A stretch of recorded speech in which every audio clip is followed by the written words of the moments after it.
तो एपिसोड 6 की शुरुआत उस बुक शॉप से होती है जहां अचानक बहुत से बुक्स अपने आप गिरने लगते हैं। सीन शिफ्ट होता है और हम आर्या, इंदु और उनके चाचा चाची को देखते हैं जो मरचुरी में आए हुए थे वैष्णवी को आखिरी बार देखने। वैष्णवी की मौत पर पद्मा के माता पिता बहुत रोते हैं क्योंकि उन्होंने उसे इस घर में लाए थे। घर में लोकी भी काफी रोती है। ये देख आनंद की माँ उसे कहते हैं कि बस कर, इतना हम भी नहीं रोए जितना तू रो रही है। वो क्या तेरी रिश्तेदार लगती थी? वह स्नेहा भी होती है जो लोकी से कहती है कि इस घर में जो कुछ भी हो रहा है उसके पीछे तुम्हारा ही हाथ है। ये कहकर माँ बेटी मिलकर लोकी को घर से निकाल देते हैं। दूसरी तरफ इंदु आर्या से कहती है कि क्या तुम आखिरी बार वैष्णवी को देखना नहीं चाहोगे? तो आर्या कहता है कि मेरे मन में उसके लिए बहुत नफरत है क्योंकि उसने मुझे धोखा दिया है और मैं नहीं चाहता कि उस नफरत की नजर से उसे देखूं। इंदु कहती है कि अगर तुम उसे इतना ही नफरत करते हो तो तुम्हारे अलमारी में आज तक उसके सामान संभल के क्यों रखे हो? ये सुन आर्या शॉक्ड हो जाता है। वो सोचने लगता है कि इंदु को यह सब कैसे पता चला। इंदु कहती है कि कोई भी प्रेग्नेंट औरत सुसाइड नहीं कर सकती क्योंकि उस वक्त उसे खुद से ज्यादा अपनी बच्चे की चिंता रहती है। वही वैष्णवी की मौत से आर्या के चाचा चाची बहुत रोते हैं। चाचा कहते हैं कि वैष्णवी के लिए कोई भी आंसू नहीं बहाएगा, नहीं तो घर के बाकी लोग उन्हें दुश्मन सोचेंगे। अगले दिन आनंद की माँ इंदु से कहते हैं कि ये कोई धर्मशाला नहीं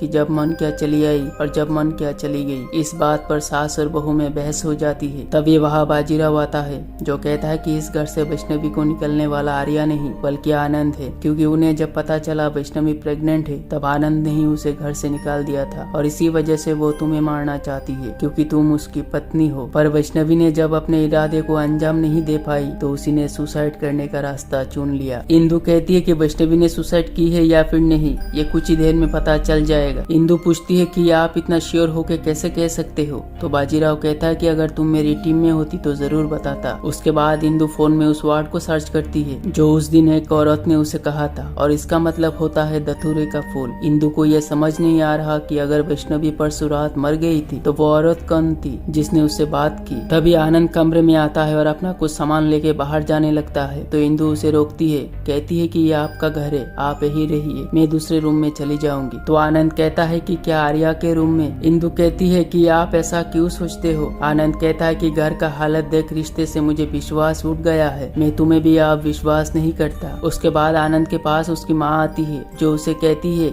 कि तुम जाके इंदु से बात करो क्योंकि उसकी जासूसी वाली हरकतें इस घर में नहीं चलने वाली। इसी बीच इंदु बाहर जाने के लिए निकलती है तो उसकी सास उसे रोकती है लेकिन वो सुनती नहीं और बाहर चली जाती है। वही आर्या पुलिस स्टेशन जाता है एसआई से मिलने। दूसरी ओर इंदु उनके बुक शॉप में चली जाती है। पुलिस आर्या से पूछता है कि वैष्णवी ने कभी उसे मिलने के लिए कांटेक्ट किया था। तभी आर्या एक ऑडियो मैसेज पुलिस को सुनाता है जहाँ वैष्णवी कहती है कि उसकी दिमाग काम नहीं कर रही, उसे पता नहीं चल रहा कि वो क्या डिसीजन ले। पुलिस भी समझ नहीं पाती उस ऑडियो मैसेज का मतलब। आर्या कहता है कि उसके पेट में पाल रहे बच्चे उसका नहीं है क्योंकि वैष्णवी 2 महीने पहले ही प्रेग्नेंट हुई थी पर आर्या 4 महीने से उसके साथ फिजिकल नहीं हुआ था। तभी पुलिस के पास एक कॉल आता है। बाद में पुलिस आर्या को बताता है वैष्णवी ने तुम्हें जो ऑडियो मैसेज भेजा था वो कोई सुसाइड नोट नहीं क्योंकि पोस्टमार्टम की रिपोर्ट बता रही है कि पहले किसी ने उसके मुंह पर तकिया रख कर मारा और बाद में उसे पंखे से लटका दिया। दूसरी तरफ इंदु धतूरे के फूल पर बुक्स ढूंढ रही थी तो वहाँ का मैनेजर कहता है कि आप ही पहले शख्स हो जो इस बुक को ढूंढ रही हो। वही दुकान का मैनेजर अपने एक स्टाफ से कहता है कि तुम खड़े क्यों हो, बस्ता सिलो। तो वो स्टाफ कहता है कि किससे सिलो, कब से कह रहा हूँ नई सुई ला दो, पुराना वाला गुम हुए कितने दिन हो गए। पास खड़े इंदु उस सुई को याद करने लगती है जो उसके पैर में घुसा और जो उसे गिफ्ट में मिला। दूसरी ओर पुलिस आर्या को बताता है कि वैष्णवी की पेट से उन्हें धतूरे का पत्ता मिला है। यह इंदु को भी वो बुक्स मिल जाती है और इसी के साथ एपिसोड 6 यहीं पर खत्म हो जाती है।